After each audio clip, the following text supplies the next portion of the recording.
குறு சிறு மற்றும் நடுத்தர தொழில் துறையின் சார்பாக சேலம், தூத்துக்குடி, கன்னியாகுமரி, கோயம்புத்தூர், ஈரோடு ஆகிய மாவட்டங்களில் அமைக்கப்பட்டுள்ள பொது வசதி மையங்களை முதலமைச்சர் ஸ்டாலின் காணொலி காட்சி வாயிலாக திறந்து வைத்துள்ளார்.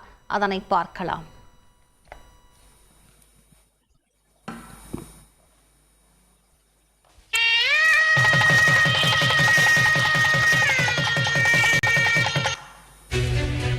மாநிலத்தில் உள்ள MSME நிறுவனங்களுக்கு தொழில்துறை சார்ந்த உட்கட்டமைப்பு வசதிகளை வழங்கி வரும் தமிழ்நாடு சிட்கோ நிறுவனம் தற்போது மாநிலம் முழுவதும் 130 தொழிற்பேட்டைகளை உருவாக்கி பராமரித்து வரும் நிலையில் மேலும் காஞ்சிபுரம், கடலூர், திருவாரூர், சேலம், தூத்துக்குடி ஆகிய 5 மாவட்டங்களில் 170.21 ஏக்கர் பரப்பில் ரூபாய் 40.27 கோடி மதிப்பீட்டில் 291 தொழில் மனைகளுடன் 5 புதிய தொழிற்பேட்டைகள் உருவாக்கப்பட்டு திறந்து வைக்கப்படுகிறது.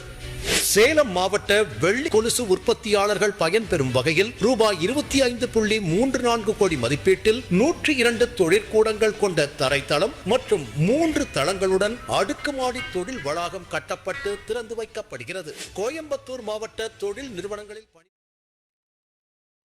சென்னை தலைமை செயலகத்தில் முதலமைச்சர் ஸ்டாலின் சிறந்த பழமுனை பட்டு நூற்பாளர்களை பாராட்டி பரிசு தொகையினை வழங்கி வருகிறார். அதனை பார்க்கலாம். மாநில அளவில் தேர்வு செய்யப்பட்ட 3 பட்டு விவசாயிகள். முதலாவதாக திரு ஜேக்கப்.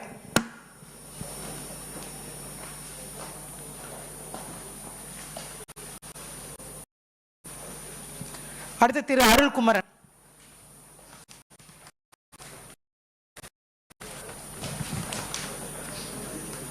விதைக்கூடு விவசாயிகள் திரு மஞ்சுநாதா.